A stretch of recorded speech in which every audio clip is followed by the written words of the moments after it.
All right, guys, so now that my opponent is posturing tall and he doesn't have his knee on my chest, we're going to learn how to break any sort of sleeve grip that he has and counter with a kangaroo hook sweep that I've found really, really effective and I've used against so many big, high-level guys. So let's check it out. So for one, we definitely don't want him to have my sleeve control, especially when he's tall like this. Go ahead and stay tall. But it is an option, and it is a common problem that you may encounter.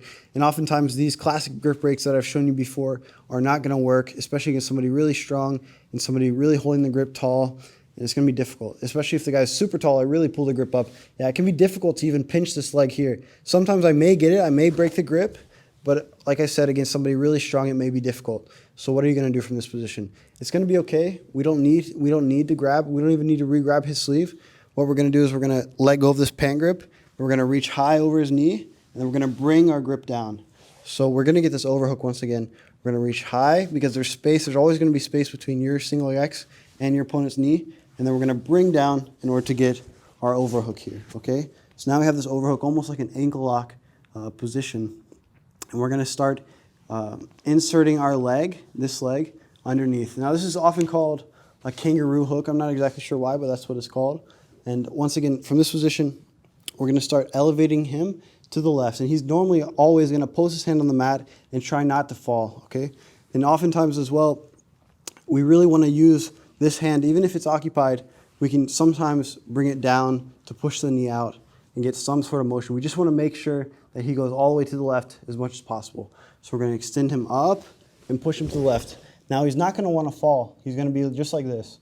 Okay, so this knee here, this shin, is going to have to go across his thigh as I take out my hook and start getting up like so. So stay up if you would. Yeah, so it can be difficult to even finish the sweep from here. But if I put pressure on his leg, as I push down, I can put my hand on the mat and start walking back, and then turn into him and get the underhook to start passing.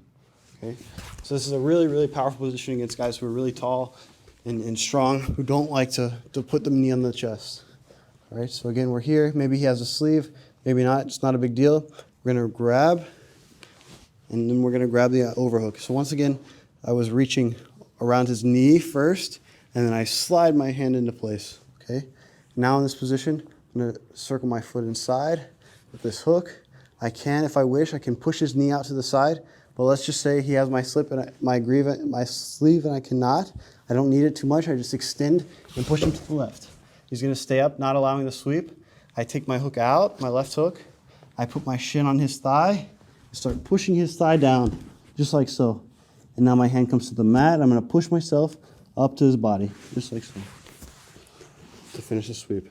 And now, don't be afraid. When you're in this position, you can be entirely like this, and the opponent may think that he can take your back, but because your leg is locked in this position, my leg is not across like this. My leg is locked behind his thigh here. He cannot take my back, and I'm in a very, very safe position. I can wait here for a little bit, take my time as I walk back into the position. Or if you guys wish, you can also go for an ankle lock, okay?